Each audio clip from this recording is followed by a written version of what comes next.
Hello, all. Welcome to week 7 of Legal Issues in Kinesiology. This is Dr. Waite, and here is your lecture video for this week.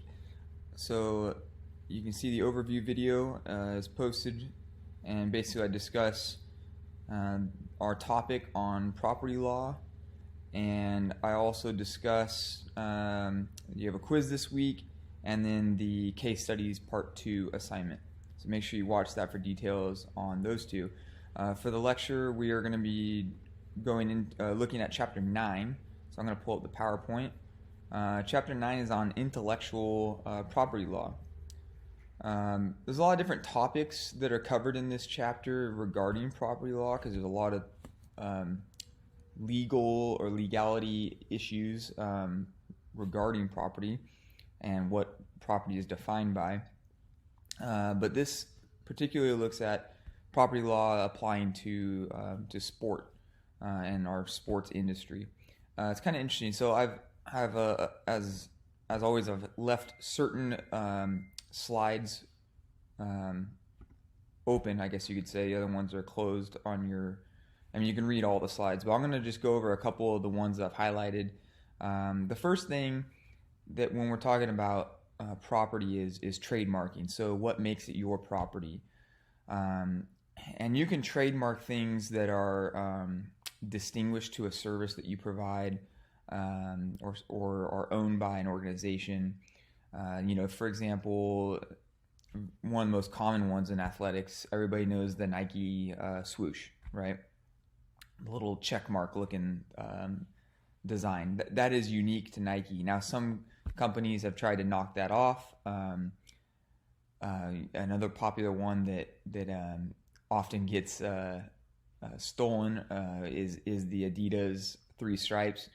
You'll see a lot of shirts and whatnot come out with like 2 stripes on the shoulder or something like that, which obviously is kind of a knockoff. It makes it look like it's an Adidas top, hoping to sell more, right? But anyway, so trademark law basically is defining someone's property. And the act that started this was in 1946, known as the Lanham Act. So it says it governs the law of trademarks and their registration and provides causes of action that protect trademark rights from infringement. I can't talk today. So the purpose is to protect the owner of a mark by preventing others from using the mark without permission or in a way that will cause confusion. So that kind of defines property. If you've paid to trademark it, then you own it. There's a bunch of examples in here with different cases and so forth, but just to kind of define how it's infringed. So to define infringement of a trademark item is when someone who is not a trademark owner engages in some unauthorized use of a trademark that is likely to cause consumers to be confused or deceived about who really owns the trademark. So, for example, some of the bigger high-end names, if you think of like Louis Vuitton or Gucci or something like that, where their bags are very expensive, right? And how often have we seen knockoffs on the market that look just like those companies, but they're not, and they'll charge you at a lower rate, but really they're still making a lot of money because they're giving you a cheap product that looks like what you're hoping to get. So that would be a trademark infringement. There's a lot of examples that you can find in the text that define like different ways that trademarks have been infringed. So I've highlighted the defenses to claim of trademark infringement. So fair use. So trademark is used fairly and in good faith only to describe the goods or services involved. So for example, logo used in a newscast. Non-commercial use, artistic transformative use. So some examples there, and then parody. Parody is referring to like parody images that are protected by freedom of speech, and those are not subject to trademark infringement. And then agreement or license by the trademark holder consenting to use by another. So if somebody trademarks something, like they own the company, it's a logo. So say, for example, in athletics, if Nike sponsors an event, they are giving that event permission to use their logo in promoting the event because they are a sponsor of the event. I see this a lot as a marathon runner. A marathon almost always has a title. They call them like a title sponsor. So, for example, I've run the Boston Marathon a few times, and anybody that knows much about Boston knows that it's sponsored by Adidas. Adidas has been the sponsor since like the early 90s, I think, or maybe actually 80s. But anyways, so they have always, and everybody knows when you see the Boston Marathon jacket, the jacket you get for running the marathon, it is an Adidas jacket, and that's like iconic. There's always the 3 stripes and then the Boston logo with and the Boston logo is a unicorn. And so that is trademarked to the Boston Marathon, and Adidas has an agreement with the Boston Marathon organization or the Boston Athletic Association to put their logo on their products and then sell it and then give a percentage back to them. So anyways, that's obviously not an infringement because they have an agreement.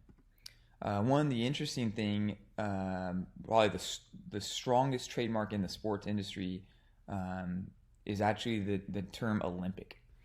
The word Olympic actually, and the interlocking rings of the Olympic, which is fitting because the Olympics are happening now, but the rings of the Olympic Games is trademarked. So you cannot use that to promote your own product or something without agreement from them. Other things, nicknames that are used. So this is actually a big issue lately. This just got changed. So Washington Red Sox, or sorry, not Red Sox, Redskins, got Boston on my brain. The Redskins are no longer the Redskins, right? They're now Washington Football Team, I think is what they're called. So yeah, they got changed because it was deemed that their nickname, we'll call it nicknames, or mascot or whatever, was apparently offensive to certain people, right? Hence, Native Americans or whoever felt that it was offensive. So long story short, they changed the name.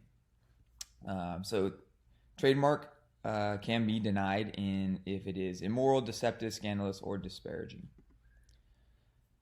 Also using domains.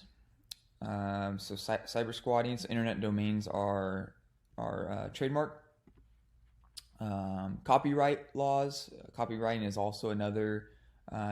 Basically that's the if something is broadcasted, it's illegal to basically record it and then sell it online or give it away online.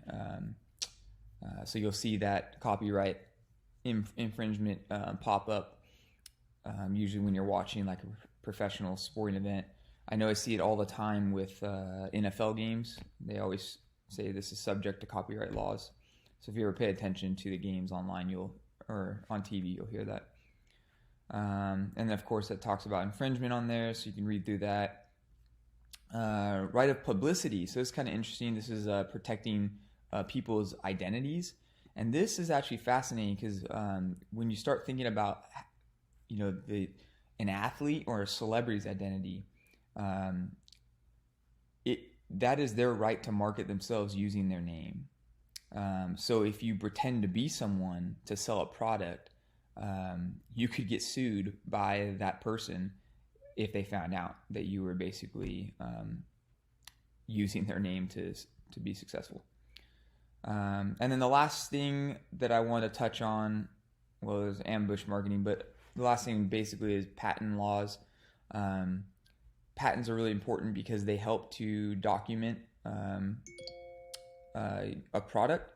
And in sports specifically, patenting is we see it a lot with the design of apparel, certain types of equipment.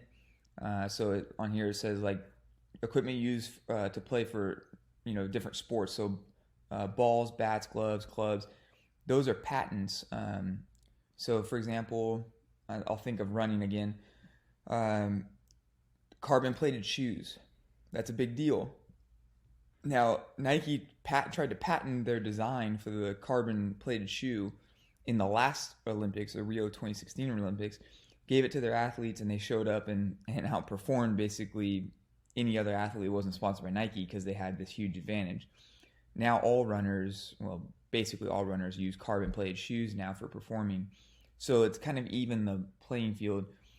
Nike was denied the right to patent that technology because, and I believe I'm stating this correctly, but basically you have to have an even playing field. So because the technology was so drastic in performance and changing performance, they were not allowed to, because they were involved in the Olympics denied them the right to only allow their athletes to use it because it wasn't fair to the sport. So anyways, we see that a lot with different sporting events, equipment, apparel, and so forth. Patents in sports is interesting. All right, so that's the chapter. I hope you enjoy reading through it. There's some examples of case studies as well for your assignment this week. So hop on, enjoy it, and if you have questions, reach out to me.